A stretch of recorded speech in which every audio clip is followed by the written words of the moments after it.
All right, welcome to Marauder Monday, episode 3. It's been a minute. It's been a little over a month since I've sat in here, told you about things. Honestly, I haven't touched the truck.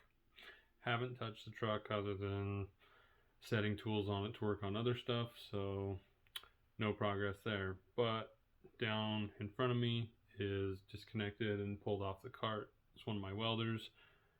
Taking it to work.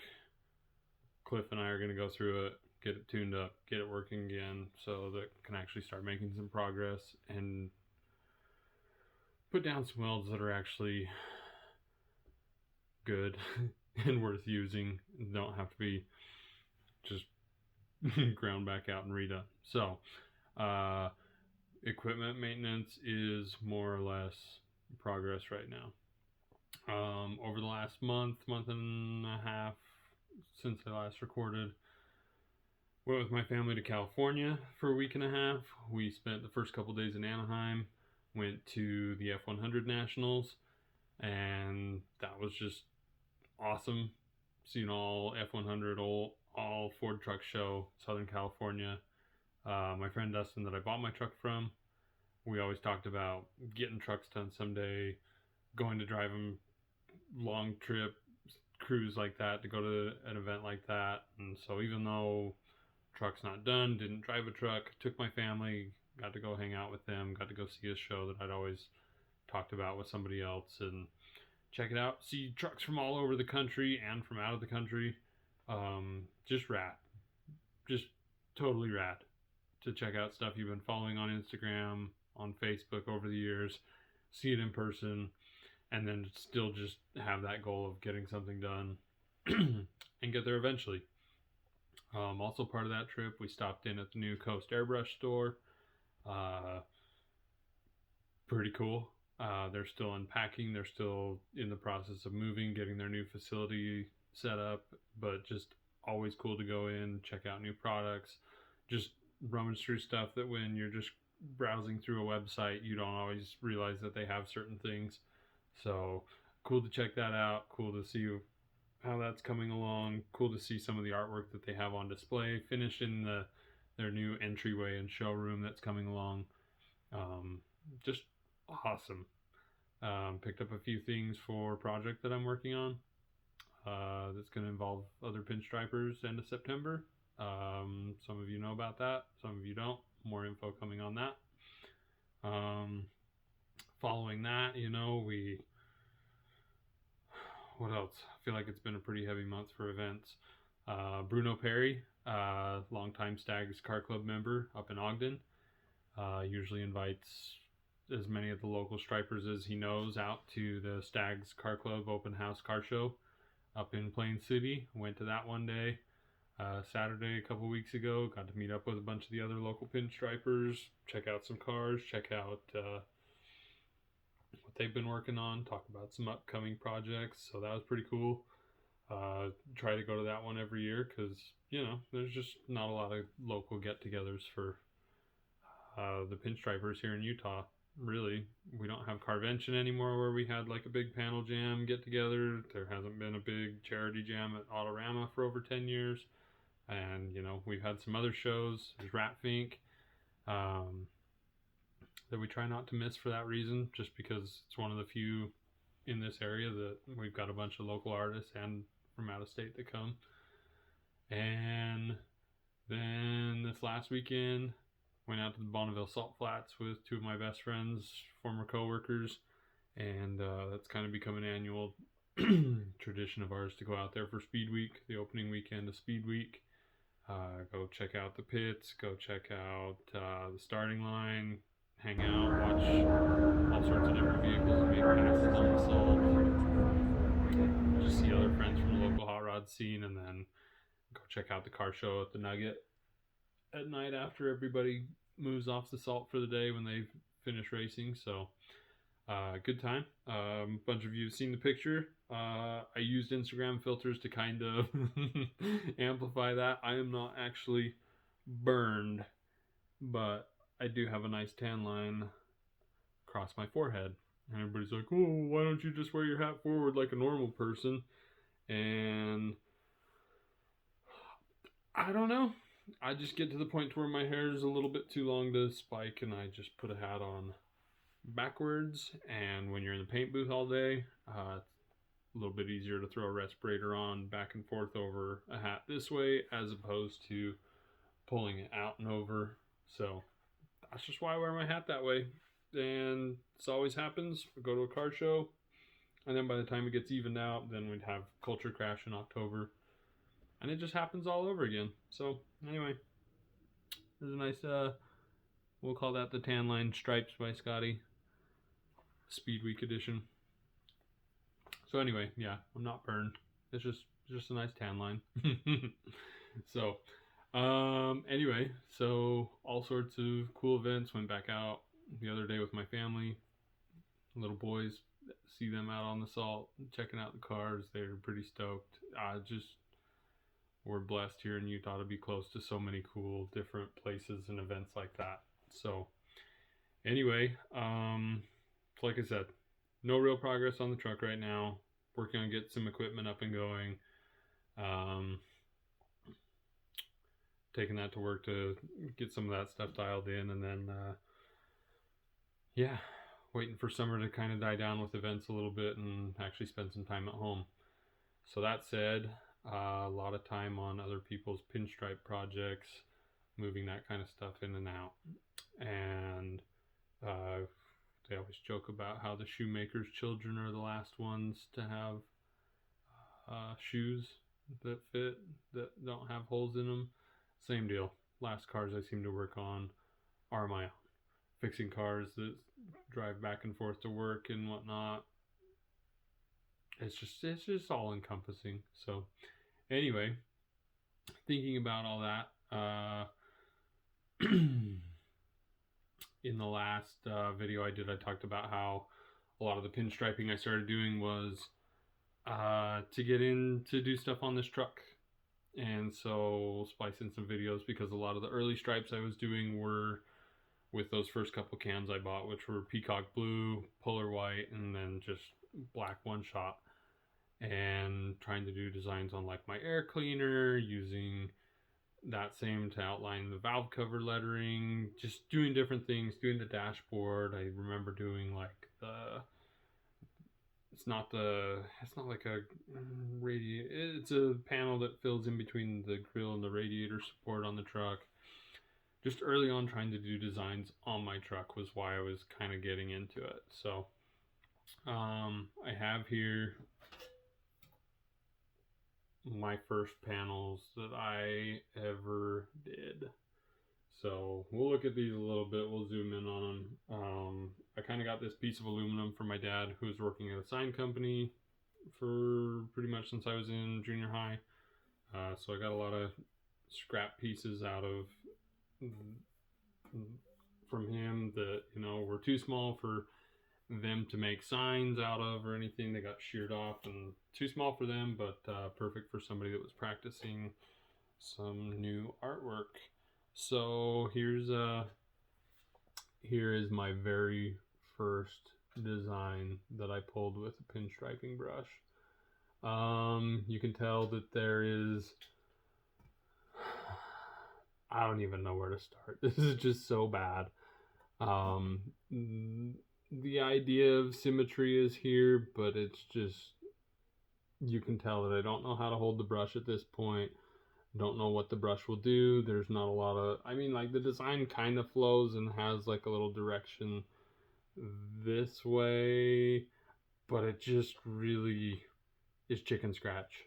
There's, you know, things that drive me nuts now is I would not, I mean, I still feel like I probably let something slide once in a while or I forget, but, you know, I don't like to leave lines open like that anymore. You know, I like everything to kind of be closed off. So, you know, so this was the very first thing I did. I was just dipping the brush straight in the can, trying to figure out, didn't know to thin the paint, didn't know how to hold it, and it's just, you can tell there's just some interesting things going on because you don't know what you're doing yet. And consequently, because this was the same time I was doing some of those early things on the truck, that early air cleaner looks like this, and it's not beautiful. Here's maybe the next one I did. Still trying to get a feel for the brush. This one's got a little bit better symmetry to it, a little bit better line weight. But over here you can see you got all sorts of, really thin line down here, but then this one's really thick, and then this just, I don't even know. I keep this to remember where I started.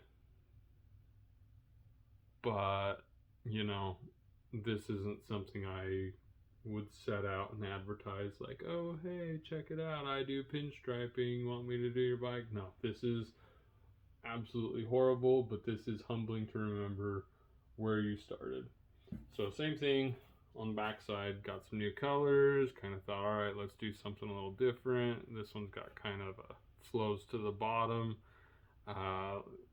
Gets a little bit better on the symmetry. You can tell like it's getting there, but it's learning to hold the brush, learning what the brush will do, how it goes around corners, how it takes curves, how to lift up on it to get the line to go thinner at the end.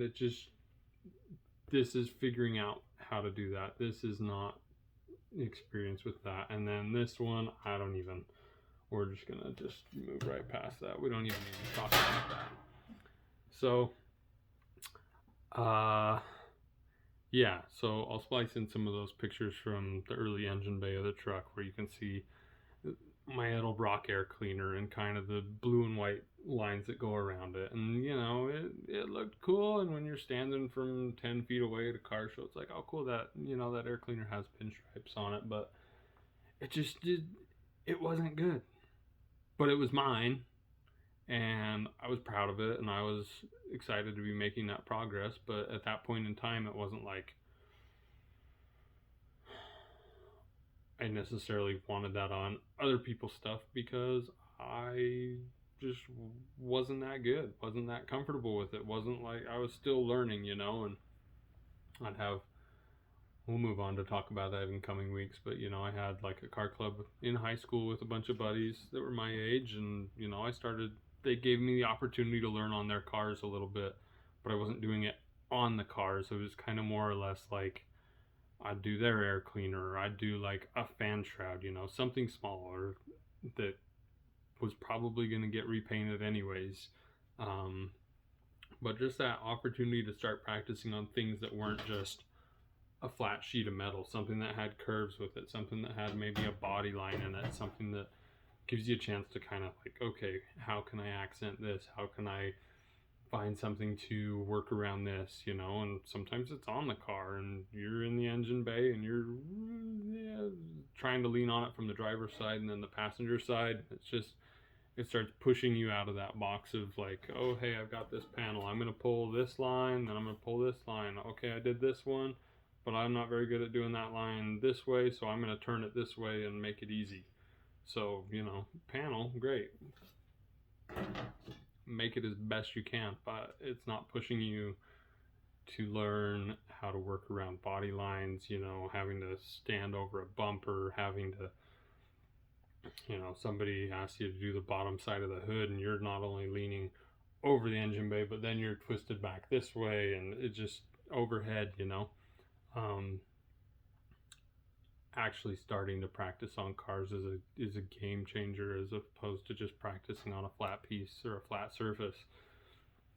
But you early on starting out, you're not trying to put this on somebody's vehicle, but you have your own to practice on and wipe it off, or you have friends that have something small you can do that isn't like a huge deal where you're suddenly compromising a big fancy paint job. It's maybe a glove box door that can be taken off and just get some practice. So anyway, those are kind of some things that I wanted to look at and just kind of bring out and show. I always like to try to look at this next to one of my current pieces every few years and just be like, oh my gosh, like I still have so much to learn, but look at how far I've come from this point. So just something kind of been thinking about a little bit lately, and as we've gone out to some of these different events, seeing seen kind of that same progress in other things I've been learning on cars, like level of paint jobs and body work and just restorations in general. It's like, okay, you know, in high school I was content with this.